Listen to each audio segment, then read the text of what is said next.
This is Vicky, also known as DragonflySoars. Today is June 10th. It's Monday and about 10 to 6. I am recording outside because I could. Actually, the house is warm because I didn't think to turn on the air conditioning, but it's also warm out here, so who knows. This should be a short episode. I have stuff to show you, but there weren't a lot of things going on I'm going to show you a couple things first that you've seen before. Last week, best friend and I finally saw the new Star Trek movie, and we both wish we had re-seen the Star Trek from 2009 before we had seen this, because apparently we did not remember it very well. I think we both only saw it once, and that was in the theater. So we had forgotten major plot points, so we were confused by part of this one. Not enough to be lost, but just we kind of looked at each other and went, huh? We went back over the weekend and rewatched the 2009 Star Trek and went, oh. Anyway, but I worked on the Twitchy socks in the theater. I have decided that when I get to the end of this color, I will start the ribbing. So, I mean, there's still plenty left, but they're long. They're long enough. And I'll probably do the ribbing through the pink, the limey yellow and the pink, and maybe a portion of the green. So, Twitchy socks. Pretty much only work on in the movies. Alright, I have worked on the Layburn socks. And now I'm kind of crabby. So I have, oh my goodness, these are all tangled. I was working on them a little at work. I have obviously finished the heel flap, and now I'm going around and around. And one thing I'll do if I have a pattern that's really tight like this is I'll just make the back of the foot, well, like the back of the ankle, a ribbed pattern so it has more stretch, so I'm not fighting with the lack of stretch from the front. So they're through the heel flap. I probably need to do about 3 more repeats and then a ribbed cuff in order to consider them finished socks. But here's my issue. As I said, the front doesn't stretch very much. Now, I made those floats pretty extensive. I mean, they're going pretty far, but they do not stretch enough to fit comfortably on my foot, because that's right across the top of the foot. So this portion right here doesn't fit very comfortably. It's possible that when they're off the needle they will fit a little better, but I'm not feeling very hopeful at the moment. I may also take them off the 2 at a time and work through one and work through the other, just so I feel like I'm getting something done faster. I haven't decided. So basically I'm forcing myself to finish these, hoping they will fit somebody. I could rip back and, increase the heel flap or make an extra repeat on the front or something. I don't want to. I don't like these socks that much. I'm not enjoying, I think I've mentioned on here before, I've definitely told people in real life, I'm not enjoying the pattern as much as I hoped I would. So I have no desire to rip them back. But in the process, because I'm frustrated with those and I didn't have anything else, I did start my butterfly beanie for the June birthstone along. So it looks like this. It came as a kit with both colors, the brown and the multicolored. It's from Knit Picks. So these are Chroma. I think this one's Bittersweet Heather, and this one is Roller Skate. I know that. The Chroma is a long color changing yarn, and then it also comes in a variety of solids. I believe it's brown, black, natural, and maybe a gray. But it's coming along fine. It's coming along really pretty. And my floats on this are very stretchy, so we're fine there. I have my phone around here somewhere, and I can hear it buzzing from a text message, and I don't know where it is. But anyway, so this is coming along fine. It's plenty stretchy. It might actually be a little too big for me because I have a small head. But it's keeping me occupied, and it's keeping me away from the socks that I'm irritated with. Oh, I found my phone. I'm going to post pictures of all those things real quick.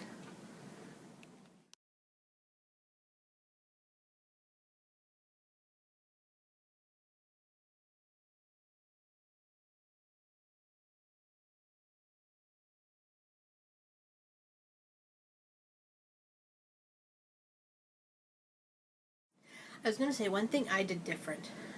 The instructions say to cast on with the contrasting color, which is the multicolor, and then immediately switch to the main color, which is the brown. I find that kind of awkward for joining in the round and everything, so I cast on in that color and knit 2 rounds in that color, and then did the brown. And looking at pictures where just that very cast on edge is colored, I like mine better. So, anyway, the other thing I've been doing is spinning. I told you I was going to spin. Now, in case you're not remembering, or you're new, June for the birthstone long is pearl, which pearls come in all sorts of natural tones. So we decided that pearl is going to be natural colored fibers. They could be any sort of natural colored fibers. So, I'm using, this has a majority of brown, so that's my natural colored fiber. People are posted white sweaters, white hats, blanket that's purple and natural colors. So, but I'm spinning this beautiful Surrey alpaca. It's Surrey alpaca, 70% Surrey alpaca. I have it here. It's from Wonder Why Alpaca Farm. 70% Surrey alpaca, 20% merino, and 10% Tussa silk. It spins beautifully. It's got a lot of variation of color. But it's mostly the red-brown color. I'm going to post a picture. That one was pretty much solid, but I was splitting my fiber up into equal amounts because I have a plan. And when I split the roving up, the roving is already this thin. I'm going to post a picture. It looks like bacon in the sun. So this is my bacon roving. And then I have this fiber, which is this beautiful silver color. This is yak merino and silk. So we have alpaca merino silk and then yak merino and silk. This one was from Tiff. She gave it to me for Christmas. There was no percentages on this blend. So I'm spinning both of those, and I'm kind of alternating because I don't really like doing all one color, and I have 8 ounces of each. So this is the alpaca, and so far I've done 2 bobbins of it. Obviously I used the woolly winder on this one, and I did not on this one, but I think they came out about the same thickness, which is good. So let's see.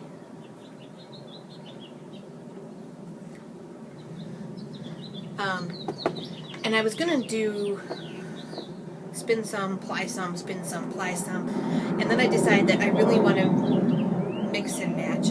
If you're spinning for a sweater, it's better if you can spin a bunch of your singles and then kind of mix and match, so you're not applying them necessarily in the same order that you spun them. You're not applying the first three and applying the second three, applying the third three.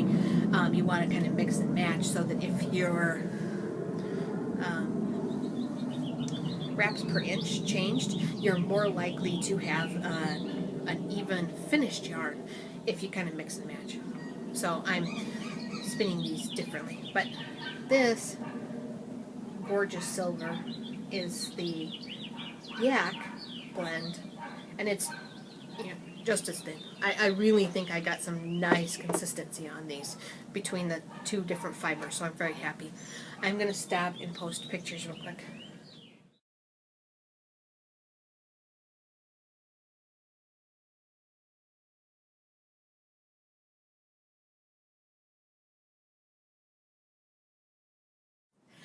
I just learned when I'm filming, you can normally hit the little button on the there's a touch screen button for starting recording or taking a picture. Well, I knew on the iPhone that you can also hit one of the volume buttons and it'll snap a picture.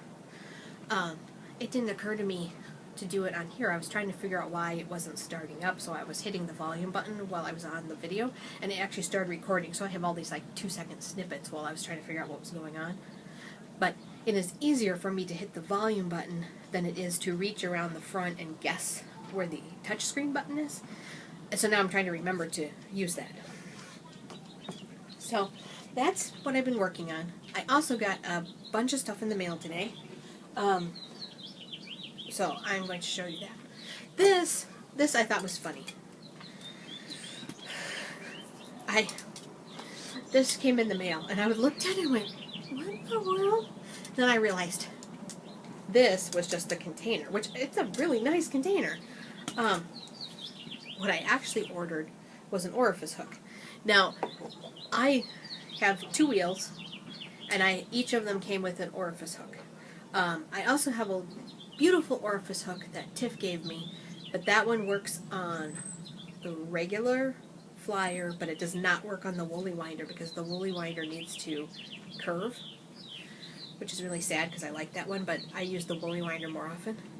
Well, somewhere in all my traveling back and forth, I've lost one of my orifice hooks. So I'm constantly moving the one orifice hook I can find back and forth. So I finally went online and I bought this one from Clay Dancer on Etsy. And it was,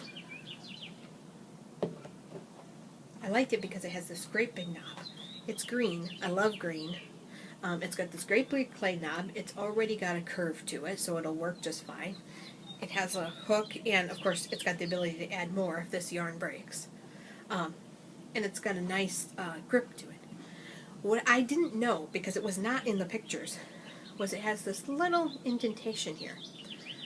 Now I'm not sure if it was supposed to be, but that really looks like a dragonfly to me. And I promise I can post the listing. That little indentation was not in the pictures. That's not why I picked it. So I'm really kind of jazzed about that. So anyway, so that is what was in my dark chocolate wafer can, which was a really clever way to ship that so that the hook didn't get damaged. I also, when I went to the CJ Copic GGPL retreat, Guts Grits Pink Lipstick for CJ Copic, which I just said, Heather Fiberista Files is her podcast. Highland Handmaids is her shop. She only brought one of each kind of yarn and fiber. That was what she had decided. She talked about it on her podcast, was because of the amount it would cost to ship everything and get it to the retreat, she decided to do one of each so that we had more variety to choose from. Then there was one that I saw that I fell in love with, and she said, well, she actually made them in batches of 3. So even though somebody else took the one I saw, I could have the ones that she still had. So Katie was helping her out and wrote my information down, what one I wanted, and then Heather and I talked, and I told her to wait till after she was done with Fiber Frolic, because that's like a huge event for her. I'm in no hurry. But this is what I wanted. It's called Boardwalk Roses. It is 75% Ecro BFL and 25% black BFL. So the dye takes really interestingly and makes these stripes, which that's what I loved. So this is her pitch pine top. I got 2 braids of it because I decided I liked it so much that she told me that I could have 1 or 2 braids, and so I ordered 2. I am finding that I like sometimes having 8 ounces available, because it is more likely that I can do something as a finished project, whereas 4 ounces gets a little tough. 4 ounces can make socks, but I don't want to make socks out of hand spun. I know people do it, but I don't want to. So, then, the last thing I have to show you, and then we're done for the day. I had told you that Hippie Penguin, of Hippie Penguin Podcast and Fiber Arts, was doing podcaster colorways in her yarn. Well, she did another batch of them, and I don't remember all the ones she did. She did 4. But the ones I cared about, I got Kagi TM and DragonflySoars. So this is actually High Fiber Diet, which is Kagi's colorway. If you know Kagi, these look like her. So this one is peaches, pinks, tan, natural. And then my colorway, which, yes, see, DragonflySoars, is this greens, teals, olive green, yellow, and natural. And I love it. I was sitting with my friend Jenny. We went out to dinner, and Hillary posted it, and I saw the picture, and I showed Jenny right away. She's like, that looks like you. I am absolutely in love with it. It also has little pops of orange, which I'm guessing when I knit it probably wouldn't even show up, but they're, every now and then they're in there.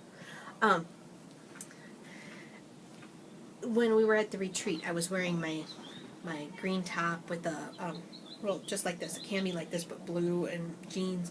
And I don't know if that was partially what she had in mind or where the colors exactly came from, but it reminds me of that outfit. So I'm in love with this. She's selling it as a pre-order in her Etsy shop, along with all the other podcaster colorways. You know, I bought Emily's, who is holding the sticks. I've been tempted to buy Sort of a Knitter because it's gorgeous. There have been several very cool podcaster colorways. So she's using this for inspiration, and they're all done as pre-orders.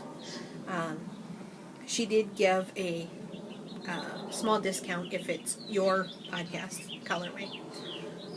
So that was very exciting. Anyway, that is all I have this week. I will post better pictures at the end of the fiber and the yarn that I just showed you. And I think that's it. So I will talk to you guys all next week.